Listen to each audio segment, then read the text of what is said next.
তার কারণ সবসময় নির্যাতিত নিষ্পেষিত থাকে এই দরিদ্র শ্রেণীর লোক। তাদেরকে ঐক্যবদ্ধ করে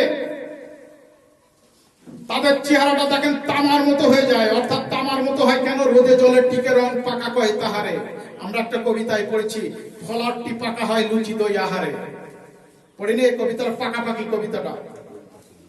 তারই একটা অংশে আছে, মানুষের চেহারা তামার মতো হয়ে যায় পরিশ্রম করে করে রোদে জলে টিকে।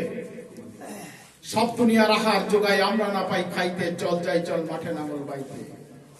কবি জসিমউদ্দিনের লেখা কবিতাগুলো অমনি হয়েছে।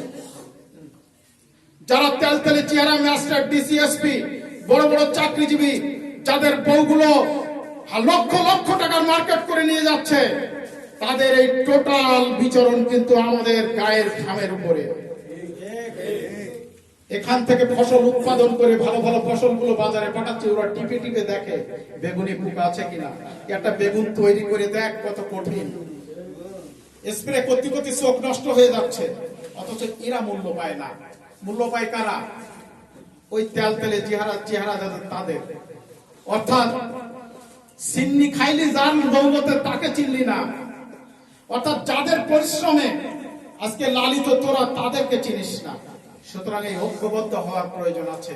শ্রমিক শ্রেণীর লোককে যদি ঐক্যবদ্ধ তৈরি করে রাষ্ট্রের যে কোনো অধিকার আদায়ের জন্য যদি এগিয়ে দেওয়া হয়, তাহলে এরা অধিকার আদায় করে নিতে পারে। কিন্তু প্রয়োজন হচ্ছে এদের একজন নেতৃত্ব দেয়া। যুগে যুগে দেখা গেছে শ্রমিক শ্রেণীর লোকদেরকে যারা নেতৃত্ব দিয়েছে, কিছু সংখ্যক তেলতেলে চেহারা, সুন্দর জামা, ভালো ফাউন্ডার, তারা এসে ভালো ভালো বক্তব্য দিয়ে তাদের নেতৃত্ব দিয়ে নিজেদের ঘর বাড়ি অর্থের প্রাচুর্য তৈরি করেছে। কিন্তু ওই ড্রাইভার, ওই অন্যান্য যে শ্রমিক শ্রেণীর লোক, তাদের কিন্তু কিছু হয়নি। তার কারণ হচ্ছে ওদের নীতিবোধ নেই।